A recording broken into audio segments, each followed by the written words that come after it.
Hello my dear students, welcome back to my channel. This side is Pooja Sharma and you are watching me on Mamta Technical. So I teach you biology MCQs every day. So start करते हैं अपना आज का topic क्या है, वही जो कल पढ़ाया था आपको, मैंने बहुत सारी स्टडीज़ के बारे में बताया था, तो उसी के ऊपर मैंने आपसे कल बोला भी था कि मैं उसी के ऊपर आपके लिए MCQs लेकर आऊँगी। उम्मीद करती हूँ आप सभी बहुत अच्छे से उसको पढ़ के आए होंगे। आज मैं आपसे कुछ क्वेश्चंस करने वाली हूँ। कुछ क्वेश्चन आपको यू वर्क में भी मिलेंगे और मैंने यहाँ बोर्ड पर केवल 5 क्वेश्चन लिख रखे हैं। कहने के लिए 5 है, लेकिन इसमें से आपको लोट्स ऑफ क्वेश्चंस मिलने वाले हैं। बस एक छोटा सा काम करना है, अगर वीडियो में हो तो लास्ट तक बने रहिएगा और अगर आपको क्वेश्चन समझ आ जाए तो लाइक करके जाइएगा, वरना कोई ज़रूरत नहीं है लाइक करने की। तो चलिए शुरू करते हैं अपनी वीडियो को। Start the video without waste of time. पहला हमारा क्वेश्चन है फर्स्ट, हेमेटोलॉजी का संबंध किससे है? हेमेटोलॉजी का संबंध किससे है? ध्यान से देखो, इसके 4 ऑप्शन है। कवकों से, वायरस से, ए एंड बी दोनों, इनमें से कोई नहीं। अब ये तो समझाने की ज़रूरत नहीं है कि ए एंड बी का क्या मतलब है, मैं बहुत बार बता चुकी हूँ, ये दोनों। ठीक है, तो हेमेटोलॉजी का संबंध किससे है? यहाँ आपको लग रहा है कोई ऐसा ऑप्शन है जिसका संबंध हेमेटोलॉजी से हो? कवक से, वायरस से, ए एंड बी दोनों है, इनमें से कोई नहीं। तो इसका करेक्ट आंसर क्या होगा? देखो, कवक क्या है? फंगी। तो स्टडी ऑफ फंगी को क्या कहते हैं? माइकोलॉजी। क्या बोलते हैं? माइकोलॉजी। क्या है ये? Study of fungi. ठीक है, क्या बोलते हैं? माइकोलॉजी। वायरस क्या है? वायरस का अध्ययन हम कहाँ करते हैं? वायरोलॉजी में। ठीक है, कहाँ पर करते हैं? वायरोलॉजी में। VIROLOGY। यहाँ पर हम किसका अध्ययन करते हैं? वायरस का। Study of virus. Understand?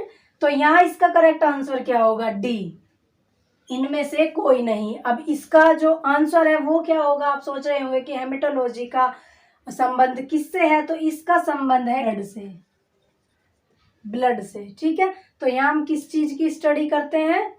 Study of blood. Got it?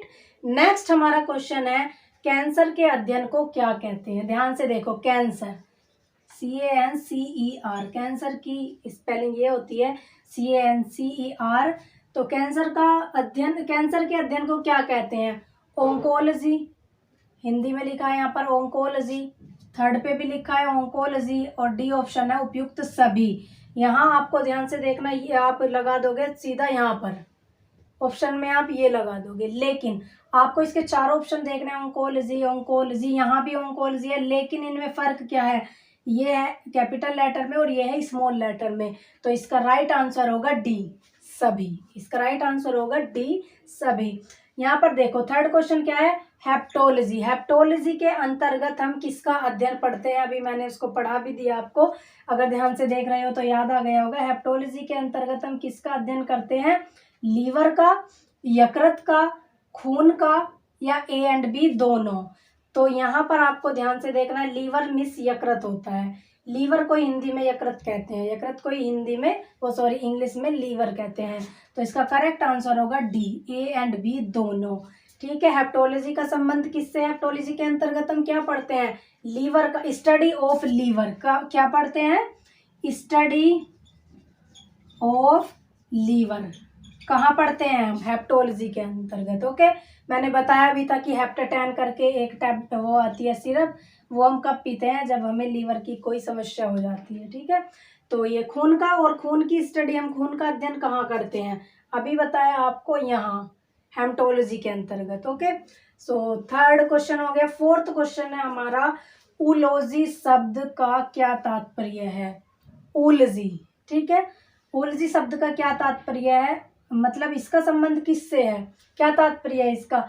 अंडों का अध्ययन यहाँ क्या करते हैं? हम अंडों का अध्ययन करते हैं, या कोशिकाओं का अध्ययन करते हैं, या ए एंड बी दोनों आएगा, ये और ये दोनों आएगा, या इनमें से कोई नहीं? तो इसका करेक्ट आंसर होगा अंडों का अध्ययन करते हैं। क्या करते हैं?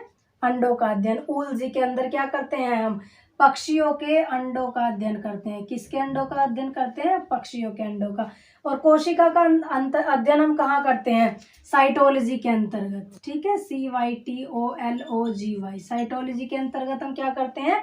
कोशिकाओं का अध्ययन करते हैं। ओके, सो हमारा लास्ट एंड 5th क्वेश्चन है, हड्डियों के बारे में जानकारी कहाँ मिलेगी? कहाँ मिलती है हड्डियों के बारे में जानकारी?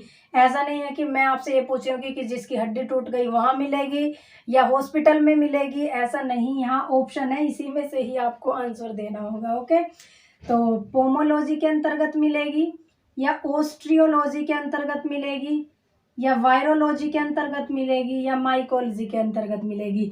सिंपल सी बात है, ये आपको पता है। देखो आंसर कैसे निकालते हैं, आपको ये भी पता है, माइकोलॉजी के अंतर्गत मिलती है।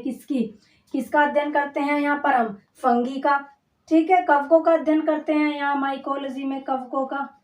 वायरोलॉजी में किसका करते हैं? वायरस का करते हैं ना, ठीक है। तो यहाँ पर पोमोलॉजी में किसका करते हैं? फ्रूट्स का। किसका करते हैं? FRUITS, फ्रूट्स का। Study of fruits is called pomology. Okay, pomology क्या है? ये स्टडी ऑफ फ्रूट्स, फलों का अध्ययन करते हैं। तो ये हो गया हमारा, ये हो गया, ये हो गया, ये बचा, इसका करेक्ट आंसर यही होगा, ओस्टियोलॉजी। हड्डियों के बारे में जानकारी कहाँ मिलेगी? ओस्टियोलॉजी के अंतर्गत। समझ आया आपको? अगर समझ आया है बहुत अच्छे से, तो आपको बस मेरा एक क्वेश्चन बताना है। क्वेश्चन आपके लिए क्या होगा? क्या ये पोमोलॉजी की करेक्ट स्पेलिंग है? आप कमेंट सेक्शन में बताइएगा कि क्या ये पोमोलॉजी की करेक्ट स्पेलिंग है, POMOLOGY। यस और नोट में आपको मुझे कमेंट सेक्शन में बताना है। मैं देखना चाहती हूँ कि आप मुझसे कितना सीख रहे हो। ओके, सो वीडियो पसंद आया है तो आप लाइक करके जाओगे, नहीं आया तो नहीं जाओगे, बार बार कहने में क्या रखा है। बट फिर भी यही आपसे उम्मीद करती हूँ कि आप चैनल पर बने रहिएगा, चैनल को ज़्यादा से ज़्यादा सपोर्ट करिएगा। मिलते हैं एक और वीडियो में कल आपसे, तब तक के लिए अपना ध्यान रखिएगा। Take care your self. Thank you for watching.